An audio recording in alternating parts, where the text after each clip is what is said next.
Bonjour à tous, bienvenue sur la série de podcasts dédiée au métier de CGI. CGI vous propose de découvrir son expertise au travers de témoignages de ses membres. Nous sommes aujourd'hui avec Foulk. Bonjour Foulk. Bonjour Victoria. Tu es consultant chez CGI Business Consulting et tu interviens notamment sur les sujets de restauration collective. Est-ce que tu peux m'en dire un petit peu plus sur ton métier ? Alors, mon rôle, c'est d'accompagner les clients, d'abord dans l'expression de leurs besoins, et ensuite d'accompagner les projets jusqu'à leur terme, jusqu'à leur mise en production. Et évidemment, mon rôle n'est pas simplement de dresser un constat de la situation, mais de créer de la valeur à toutes les phases du projet pour que les collaborateurs en tirent le meilleur et les clients finaux en ressentent tous les bénéfices. Et comment es-tu arrivé là ? Pourquoi as-tu choisi de faire ce métier ? Alors moi, j'ai fait une école de commerce. J'ai fait une spécialisation, donc un master en finance. J'ai aussi un esprit entrepreneur. Et donc, il me fallait quelque chose qui soit à la fois dans le salariat, mais aussi avec des éléments techniques, travailler avec les ingénieurs.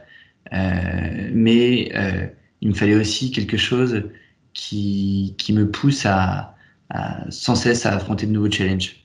J'ai travaillé 6 ans dans ma carrière dans l'énergie et aujourd'hui je travaille donc auprès des entreprises de la restauration collective et le service aux entreprises en général. Et justement, quels sont les principaux enjeux des clients que tu accompagnes et comment est-ce que dans le quotidien ça se traduit ? Alors d'abord, ça se traduit de deux manières. La première, c'est qu'il faut évidemment adresser les sujets qui concernent directement le client, donc en interne. Et enfin, il faut pouvoir aussi être un partenaire pour permettre à nos clients de répondre aux appels d'offres de leur marché aussi. Et aujourd'hui, on voit bien que la restauration collective a de nombreux enjeux, de grosses barrières à franchir. On le retrouve dans l'ubérisation, on le retrouve dans du retail aussi, de plus en plus de retail dans la restauration collective. On retrouve des nouveaux modes de consommation du client. On a un client qui est beaucoup plus nomade. Euh, on a des consommateurs qui sont en quête de sens, qui veulent pouvoir tracer un produit de A à Z depuis sa production jusqu'à sa distribution. On a des exigences réglementaires. On a une lutte contre le gaspillage qui s'intensifie. Et c'est un souhait aussi du consommateur. C'est un souhait en fait qui est porté sur l'ensemble de la chaîne de valeur de la restauration collective. On a un télétravail que l'on connaît tous depuis un an, un peu plus d'un an, qui bouleverse aussi les modes de consommation. Il faut pouvoir adapter des cuisines centrales qui se voient dans un mode traditionnel de la restauration collective pour pouvoir apporter une offre plus diversifiée, plus personnalisée, et puis jusqu'à chez vous, sur votre lieu de travail, puisque nous sommes en télétravail. Et justement, est-ce que tu peux me parler un petit peu plus précisément d'une mission qui t'a peut-être marqué face à ces nouveaux modes de consommation ?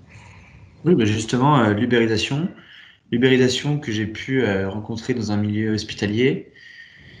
Deux acteurs se trouvaient particulièrement concernés, évidemment l'hôpital et puis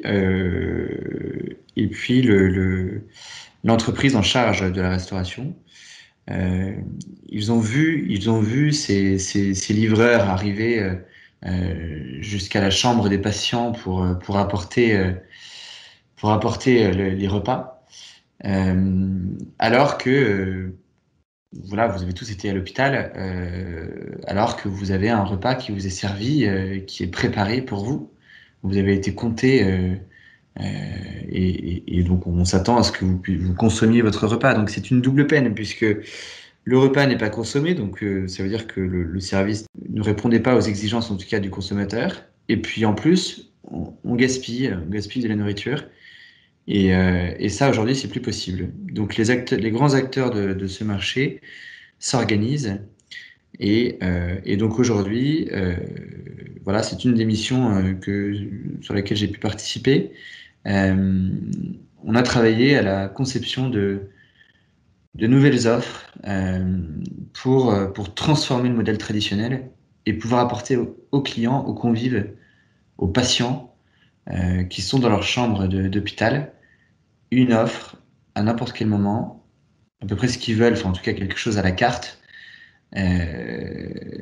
Voilà, et donc c'est tout un nouveau modèle, si vous voulez, un modèle plus hôtelier que hospitalier, qui évidemment était très intéressant à étudier puisque ça touche toutes les disciplines de l'entreprise. Il faut penser à l'organisation, il faut penser au marketing, il faut penser à l'ingénierie.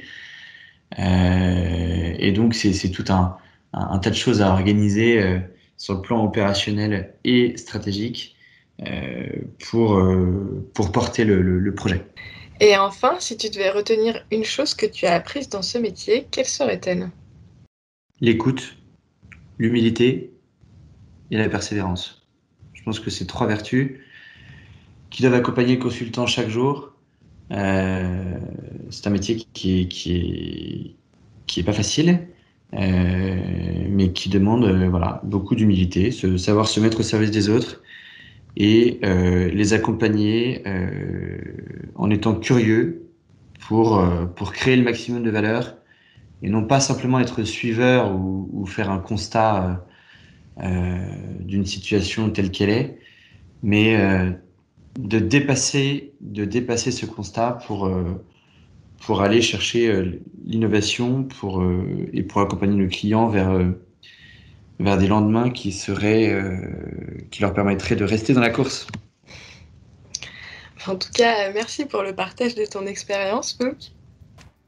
Merci Victoria. Vous avez aimé cet épisode? Rendez-vous très prochainement lors d'un nouveau podcast pour découvrir encore plus de métiers. À bientôt!